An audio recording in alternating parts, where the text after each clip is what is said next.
all going to get gussied up for parties and get-togethers over the next 2 festive weeks. But how sparkly is your bling? Eric with Olschwanger Designs is here to tell us the proper ways to clean and store your jewelry. Hi, Eric. Hello, how are you? I'm well, and I think that maybe chucking my jewelry in a drawer somewhere all tangled up is not the way to properly store your jewelry. No, not especially this time when it's holiday season. Everybody wants to look their best. Yes. Your jewelry needs to look its best as well. And it's easy to take care of it, right? We just need to keep it clean and it sparkles nice. Right. The best way, never wear it. But assuming everybody's going to wear it, and other than bringing it to us to clean it properly, you can do some of these things at your home. Okay, where do we start first? What's one way we can get our jewelry clean? Well, if you know, for a little bit of a cost, you can buy a home ultrasonic cleaner. Basically, there's a solution that you'll pour in.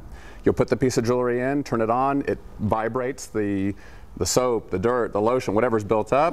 Great way to clean it. Okay, so this is something that you can buy. Well, what would this cost to buy it if we wanted to do this at home? They probably range anywhere from $30 to $100, I would imagine. Depending on what it is. So we just go in here, voila, we plug it in. So that's option one. That's option one. Efficient, safe for your safe. jewels. Very safe. What you always want to remember, after you clean a piece of jewelry, especially if you're vibrating it, or as I'm going to show you next with this, you always want to give it a little tap, just to make sure it didn't rattle any stones loose. Yeah, I've done that before with my ring. It's been loose from steaming. Right. And so I felt it wiggling around. I thought, oh, that's not good. Right. I'm going to lose that stone. Yeah, it's a habit. All my clients know every time I get a piece of jewelry, whether it's that I did it or not, first thing I do is tap it just to make sure everything's tight. Give it the tap test. That's your $1 million tip today for those expensive jewels. Okay, so this is a home steamer like we would see in a jeweler. Exactly. Well, yes, a small version. Basically, something like this, you'll take the top off, you'll fill it up with water, plug it in, and it's a high-powered steamer. And it comes with like a little, you know, Look, it looks like it makes coffee too, no? Right, espresso machine. That would be so cool if it did. It would be cool.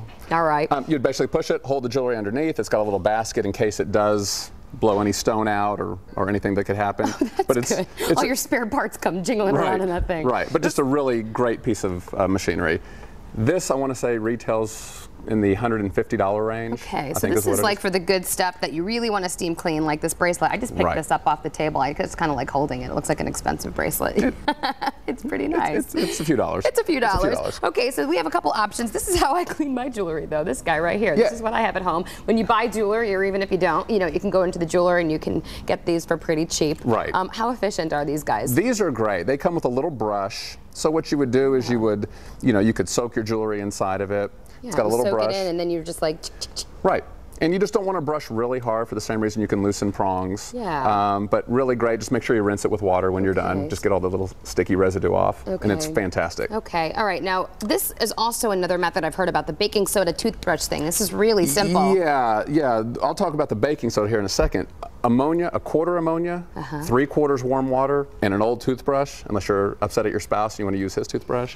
But great way to clean, just rinse it with water again, just not too hard. You're making your own little solution in a toothbrush, efficient to clean. Right. All right. And then some of the, you know, cloths are always great to wipe down jewelry, but the things that people want to stay away from, which people tell me all the time, oh, my grandmother said I could use baking soda or toothpaste, or I've even heard an SOS pad before. Ooh. Do not do that unless you want to scratch your metal up. Bad idea. Very abrasive. Okay, so any of these tips are really good for you to do at home or bring it into a jeweler. They do a really good job when they steam it. No baking soda. That's our big. Okay, OlschwangerDesigns.com for more information. Thanks so much. Up next, some tips on retirement planning, so stay with us.